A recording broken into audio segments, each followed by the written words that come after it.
Sheriff la télé lajɛbagaw an ka foli bɛ aw ye nin ye siraba kumakan daminɛnen ye komi a b'a dɔn k'a fɔ siraba kumakan ye jɛmukan ye mun ka laɲini tɛ foyi ye bolimafɛn bolilaw bɛ se ka lakana cogo min na siraba kan boli la bi an bɛ commune 4 la an ni commune 4 maire bɛ ɲɔgɔn fɛ an bɛna kuma maire jɔyɔrɔ yɛrɛ ye jumɛn ye lakanako la i n'a fɔ sira min bɛ yen ni a bɛ fɔ a ma route communale an ka jɛmukan tɛmɛnenw na a y'a kɔlɔsi an fɛ k'a fɔ an bɛ k'a ɲini k'a dɔn est ce que o sira ninnu bɛ maires ka bolo kan walima a bɛ direction nationale de ka bolo kan donc an ye minnu kɛ ka tɛmɛ an yɛrɛ wuli bi an ni monsieur le maire de la commune 4 bɛ ɲɔgɔn fɛ an n'ale bɛna nin baro in kɛ ɲɔgɔn fɛ o la an b'i fo monsieur le maire n'i sɔnna k'an ka wele jaabi a diyara an ye an bɛ fɛ k'a dɔn an ka ɲininkali fɔlɔ la e bɛ se ka mun de fɔ an ɲɛna siraw kan sira minnu ni a bɛ f'o ma route communale siraba kibaruyaw.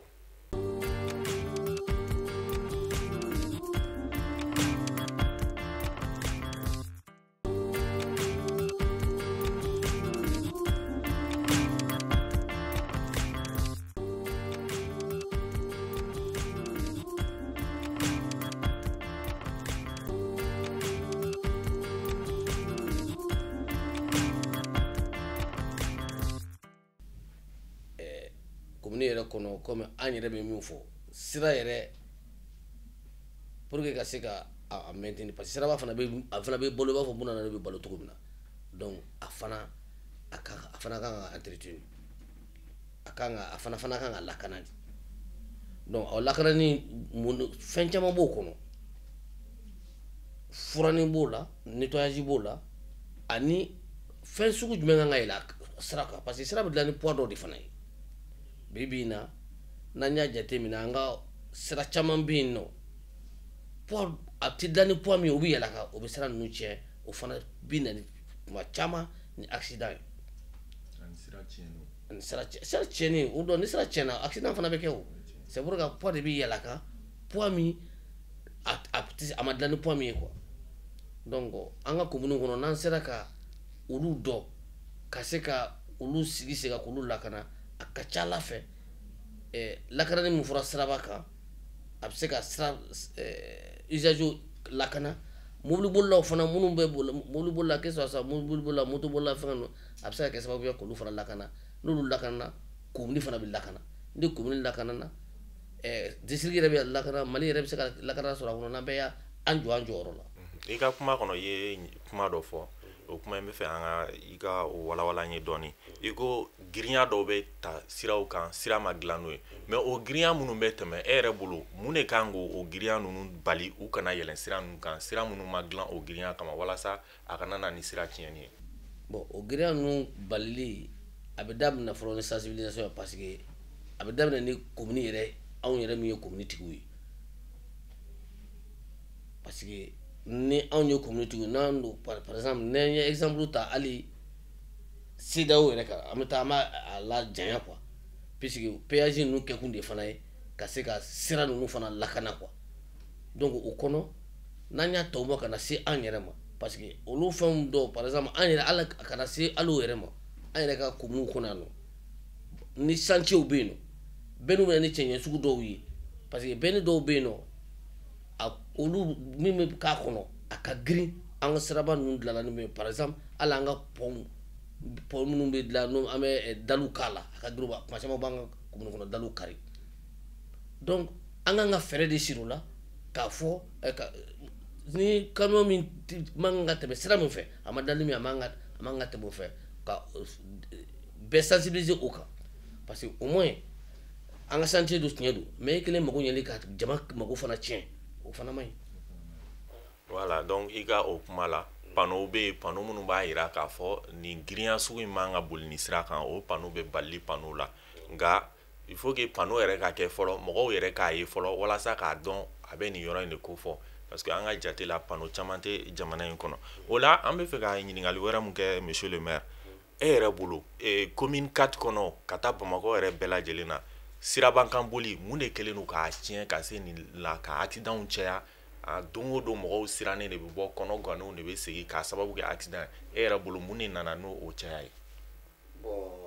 ne fɛ mun nana n'o caya ye mais c'est qu'à fond bon donc un comportement n'en go au moins to quand l'incivisme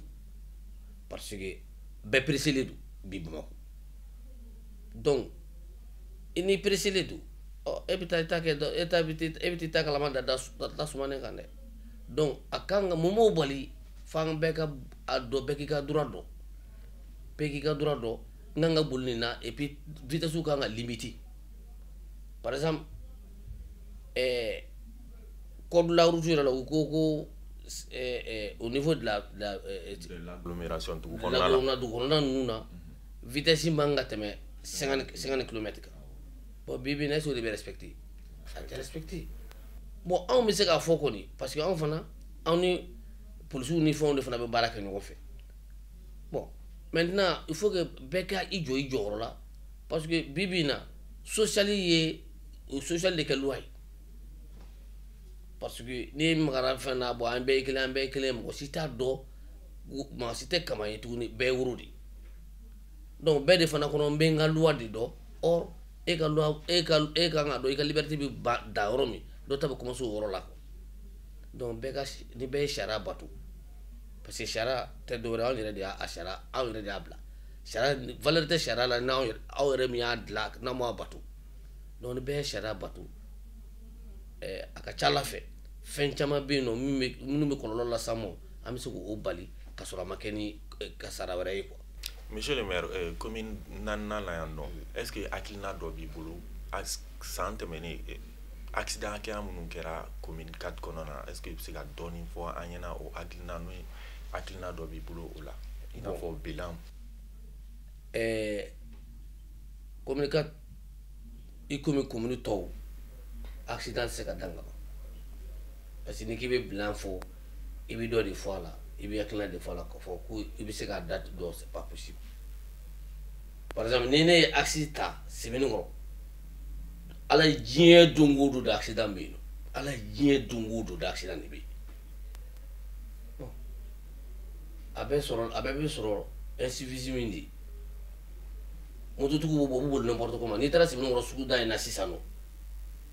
ite se ka kile ne ko accident ma ke oro la donc ite se ka blaire ko fo mais accident ko ni abe ke communicateur la comment avec communicateur la tout mais est-ce que monsieur le maire ni aya jatemino le fait que charia te bateau ani iya fo kuma kono sa ani munu kanga charia bateau lu fana te ku jo charia bateau lika est-ce que fana ku bate accident nuna kadaka ni iko mogo ma ka boy chien kili na ma boy mais ni e fendo da ku mun jugara ma chien wara est-ce que atame ko c'est pour gane ku bon no ko doben na cela ko fana ni be yi joyi la c'est vrai ne ki mongo be wuro mo site kamay sinon shara on ya bla appliquer ja ko ya on yere ka mais non ma shara ke comment yere mi a voter non yere ma appliquer avec geleya parce que shara fana tisi ka ke ni yere sa ko kay quoi parce que do fait non par exemple allez si ça amérana tisi ke par exemple ne me yele nga do yani no tu es officier d'état civil am dalay folo mais au kono seraba me mettre mo dafe il pas veut mettre mo dafe routine be abe suku traverser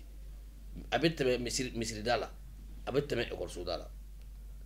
mais moto tu mo ko teme o be bolu suku do ke ni kuma na ko o fari ko moto sanga duma yoro koni e fay ka moto sanga dima amadi me kiki i yere faka folo amadi mo fane ka mo were faka donc o kono to bu yere munu ya adla o munu yere moto dla olu ba bul nakli mate amunu ba sandron ka bul donc moto na bi bulu abul hakli e kana yere tonyo katla ka mo were tonyo no fe o kleni ni ya jete mine modalité nunu fana kono moto tigi nunu moto kanga bul ni presque do fana par exemple ni i bora on yere ka mali yere kono ka taga tout juste anga pe limitrophe la e bita so moto tigi ni bisaka moto buli ni ka sigiti kuna e mi ka buli ani e be ka mebe mi ka mo minta itika buli e moto buli note alors que en fait non seulement mo te ka sigi dunna e bita so u be support support à 3 sinon à 4 dɔw yɛrɛ bɛ yen nɔ sisan nɔ o bɛ don k'i kuru k'i sigi wa ko wuluni accident dɔrɔn o yɛrɛ o kɔni sara ka sɔrɔ accident yɛrɛ ma kɛ fɔlɔ bon vraiment a y'a lajɛ fo mɔgɔw k'u jɔ u jɔyɔrɔ de la k'a fɔ tiɲɛ don an tɛ se k'an den wolo denw fana k'an wolo o de fana don e kelen de moto san n'i ma ɲɛ e kɔni bɛ moto boli a tɛ se ka a moto ma dabɔ mɔgɔ 5 4 kama o mais u bɛ bɔ an yɛrɛ ka so kɔnɔ an b'u ye dɛ bon o kɔnɔ anw fana ka faamaw kan ka a polisiw lakaw mɔgɔ 3 ka moto minɛ ka taa n'a furu yɛrɛ la ayiwa ni o kɛra siɲɛ 1 siɲɛ 2 je crois que ni fɛn mun bɔra kɔnɔ n'u taara sara peut-être o b'a se ka mɔgɔw dissuader ani ka port ka kasigi donni o k'a kɛ obligation ye bɛɛ ma min bɛ moto boli o min bɛ hali an bɛ mɔgɔ min ta o ka kasigi fanga na o tɛ siraba lakanani yɛrɛ dɛ o ye e yɛrɛ nikun lakanani de ye parce que bi bi in na ne binna bi d'abord hali n'i ma sa n'a ye lujura bila i la i bɛ sa n'o sigimadi i bɛ sa n'o olu tarasi i la donc min b'o bɛ bali i ka boli ni hakili ye i ka kasi ka y'i kunna a bɛ e lafiya a b'i somɔgɔw lafiya a bɛ jamana fana lafiya moi je pense que an bɛɛ kan ka baara kɛ n'o hakilina de ye parce que mais ni bɛɛ ko k'i ye woro ye et puis i mana jateminɛ bi bi in na hali i bɛ jakata san ka di i den ma bi dugu bɛ jɛ i bɛ taa sɔrɔ a y'ale rétroviseur bɛɛ bɔ a la k'o ye gawaya ye alors que e tɛ se ka moto boli ka tila ka moto kɔni kɔfɛla min bɛ kɔfɛ k'o lajɛ e tɛ se ka ɲɛ ye 2 ye mais a tɛ se ka o 2 baara kɛ rétroviseur donn'a la i ka se ka kɔfɛla ye n'i bɛ virer pour que i ka se ka virer ka sɔrɔ ka dɔn danger t'i kɔfɛ mais i b'a san bi sini bɔ a la an bɛɛ sigilen k'o filɛ donc an bɛɛ démissionné na di pour que nin ka se ka ban il faut k'an bɛɛ ka segin an nɔ na ka civisme kɛ ka mara la segin so ka mara kɛ so parce que n'i y'a jateminɛ démocratie tiɲɛ don mais an ka démocratie in kɛra a dépassera parce que démocratie fa tɛ fa dɔ tuguni ba tɛ ba dɔ tuguni den tɛ ku fara dɔ c'est pas ça sariya yɛrɛ tɛ bonya tuguni donc il faut k'an ka mara la segin so ka sariya kɛ diyagoya ye bɛɛ kan anw de y'a voté an kan ka ban i ka kuma la n'i tɛmɛna mairie de district da la sisan i bɛ taa sɔrɔ jamaba de bɛ vignette ta kama vignette bɛ ta cogo min o diyagoyala mɔgɔw kan cogo min kasigi ko bɛ se ka diyagoya ten sira sariyaw batoni bɛ se ka diyagoya ten mais bon vignette de mɔgɔw bɛ girin o de kan kasigi mɔgɔ to o jate n'i y'o yɛrɛ fɔ sisan nɔ an ka se mobili yɛrɛ ma e k'i ka mobili yɛrɛ boli sisan nɔ polisiw k'a lajɛ ka sɔrɔ hali assurance date bannen don u b'i fiyɛ o parce que u b'a dɔn fɛn min y'o ye o mais n'a y'a sɔrɔ kasigi fana kun obligé na ten faamaw k'u jɔ u jɔyɔrɔ la ka syndic de sécurité fana don n'o kun exigé don par exemple mɔgɔ min bɛ ni i voyagera par exemple France a tɛ ku i la o i donna dɔ i bɛ syndic a tigi yɛrɛ b'a f'i ye o parce que hali a ma se polisi k'i fiyɛ o caméra bɛ yen nɔ u b'a fɛn dɔ u b'a verbaliser u b'a bila i ka fɛngɛ kan donc il faut que mɔgɔw k'u jɔ u jɔyɔrɔ la kan an kana a fɔ k'an ye denw wolo denw fana k'an wolo quoi parce que a bɛna fɔ tubabukan na que la créature est devenue créateur c'est ça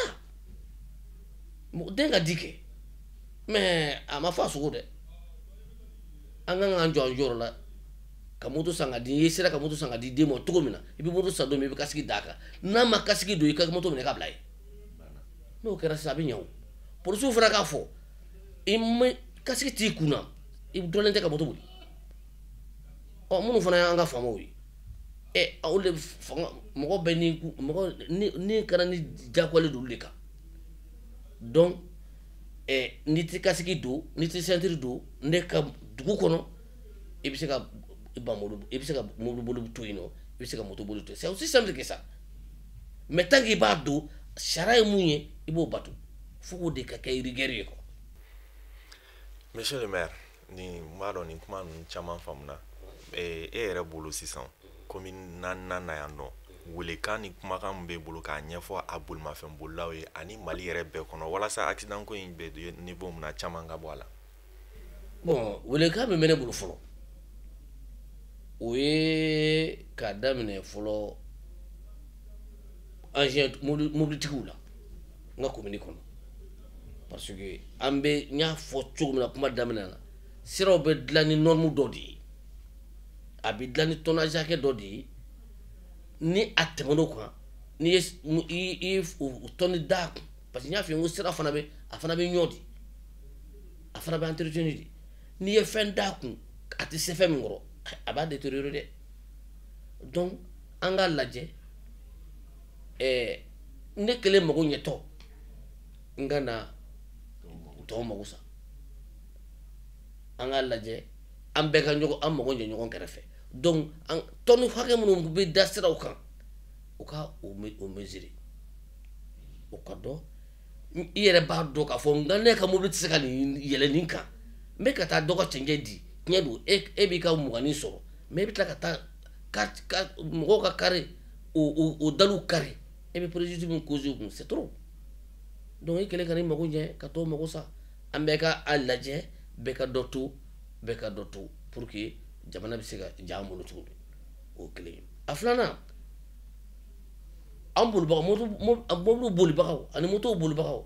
an k'a dɔn k'a fɔ ko limite kan ka ye n'i bɛ dugu kɔnɔ i kan ka taa nin vitesse hakɛ la pour que i ka se k'a maîtriser en cas ni obstacle bɔra quoi parce que e bɛ ka rouler ka taa tombe ouvert mais hali fɛn bɔra e tɛ se ka a éviter o donc i bɛ taa hakili la min dugu de kɔnɔ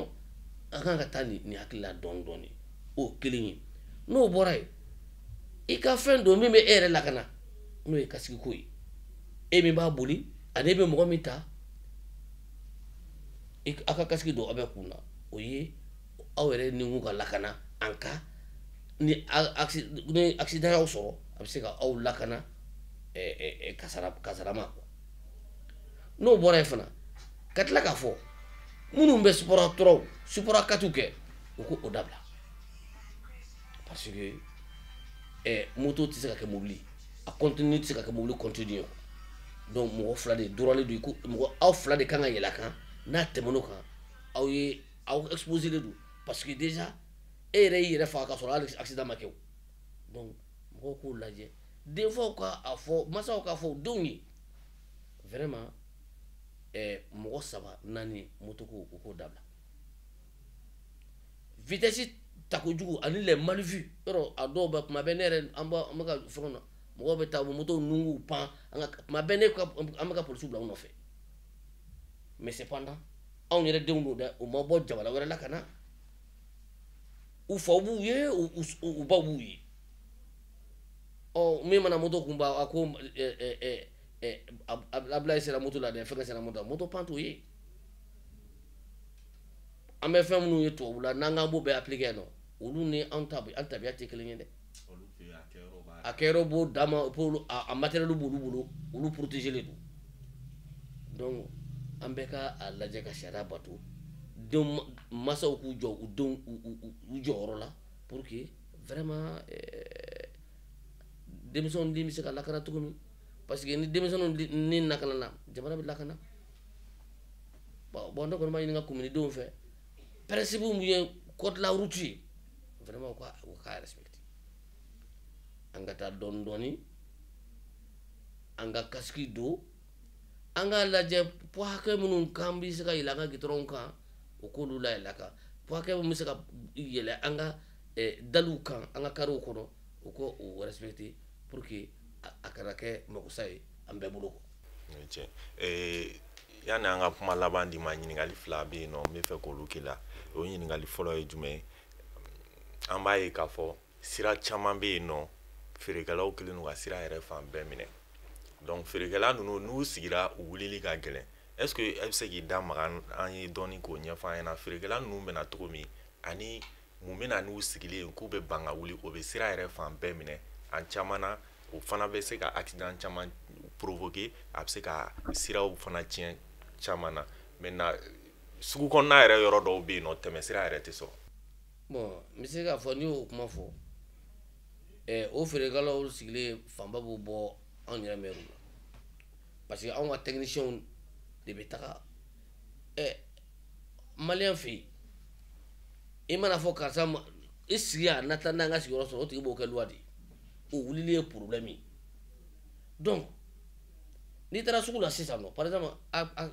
yɛrɛ a fanba bɛ ne yɛrɛ fɛ yan nɔ n'i taara Wɔlɔfɔbugu sugu in na nɔ e tɛmɛtɔ fo n'i taara i kɛrɛ kan fo n'i taara i kɛrɛ kan an ye polisiw bila ka taa ka kɛɲɛ u t'a lamɛn e bɛ taga fɛn de ɲini i bɛ taa filɛli kɛ ka fɛn de ɲini mais n'i yɛrɛ tora la dun a ma kɛ ko ye sisan ni feerelifɛnw nana sisan nɔ par exemple ni fɛnkɛnɛw sera sisan kaba b'o la tiga b'o la n'olu sera n'i taara sisan lemuru b'o la n'i taara Wɔlɔfɔbugu sugu in na sisan nɔ i tɛmɛ ni problème ye i b'a f'u ye ka kɛɲɛ co u bɛ sigi fo k'olu sigi dawolo la mais danger min b'a la bɛɛ b'a dɔn parce que mobili ye fɛn dɔ de ye a bulon ni fɛnw de fɛngɛ don a la an ka de ka a kasara bɛ bonya mais i b'a f'u ye ka kɛɲɛ mais a dɔw fana ye anw yɛrɛ mais n'i taara u nɔfɛ sisan ka t'u fɛ vraiment an bɛ k'an dahirimɛ de ɲini i dahirimɛ ɲinini o tiɲɛ don mais ni fana ka to i dahirimɛ ɲinini na o fana ma fɔ dɛ k'a sɔrɔ ala ta tɛ dɛ donc ala ka hakili ɲuman d'an ma. Amina rabi. Est-ce que jamana ɲɛmɔgɔw yɛrɛ mana premier pas kɛ o ye jumɛn k'a essayer ka casque di école la mɔgɔw k'o ditɔ ye et puis jamana ɲɛmɔgɔ finitigilamɔgɔw yɛrɛ ka casque don bɛɛ k'a y'u kun na est-ce que o fana tɛna fanga don casque ko la. Bon i ka kuma ye tiɲɛ ye mais ne ma fili ma ɲina ministre de l'équipement dɔ tun bɛ yen nɔ ma dɔn kumare de don a mun n y'a ye a ka sensibilisation na CCB jukɔrɔla in na a ye casque di a tun bɛ k'u jɔ u bɛ casque di mɔgɔw ma pour la sensibilisation mais n bɛ min fɔ Mali la yan nɔ fo tɛ kɛ nɔgɔya la dɛ fo tɛ kɛ nɔgɔya la dɛ parce que ni i y'a daminɛ dɔrɔn il faut aller parce que ne ko ka casque don sisan nɔ mɔgɔ mana taa ka taa kuma fɔ ka fɛn na aw seginna kɔ dɔrɔn a bɛ tiɲɛ a ka kan kɛ obligatoire de ka suivi k'a la ni min ti polisi k'o tigi minɛ moto i bɛ na n'i ka moto casque ta i bɛ se ka moto san moto wari ma taa casque wari ya ka ca n'a ye ka taa ka segin donc a tigi t'a don a yɛrɛ kama dɛ a bɛ don a lakana de kama parce que faso kan ka ale ye lakana de ale ka sécurité lakana de ale ka bonne santé a bɛ faso de bolo donc o kɔnɔ min b'o nɔgɔya faso bolo o ye fɛngɛ porteli de ye donc a kan ka exiger n'a t'i kun y'a ko a tɛ moto boli n'a t'i bolo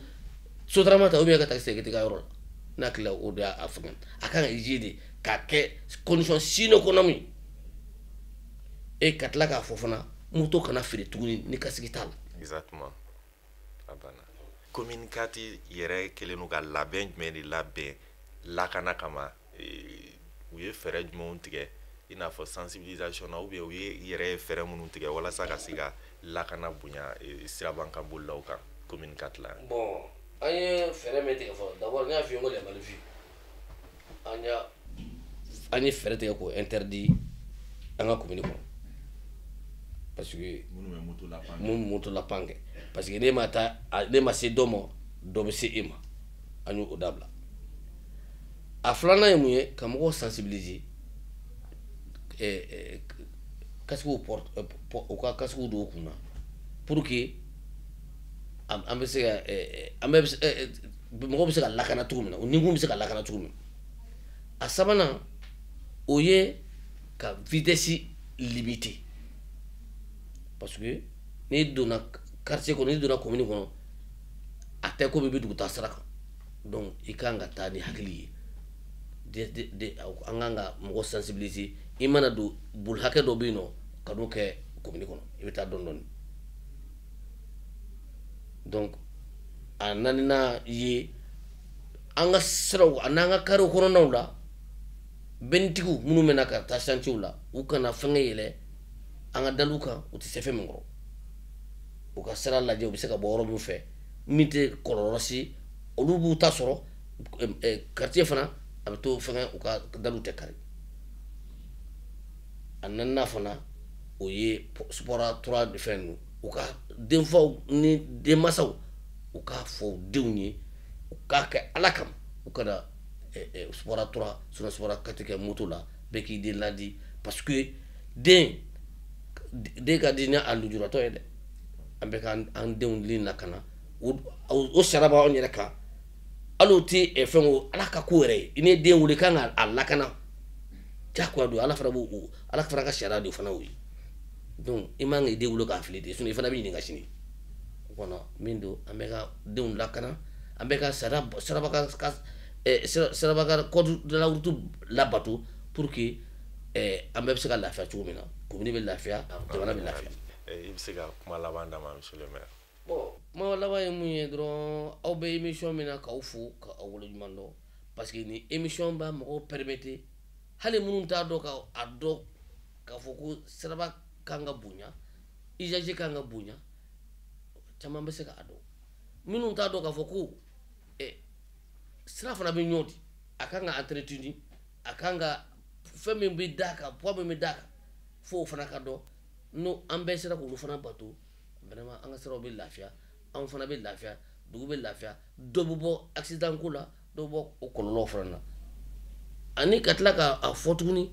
kasigi ko denmisɛnninw ka kasigi don supporter ko ka interdit formellement fo ka taa se naani ma ka interdit ni mun minɛna na vraiment sanction ka da i kun polisiw kana a tolérer tuguni quoi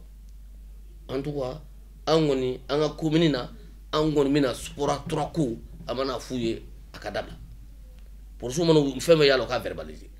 ayiwa dɔɔni dɔɔni k'a fɔ devoir fana ye mun bɛ commune in kɔnɔ yan nɔ bɛɛ k'i jija ka kasigi ɲini i den ye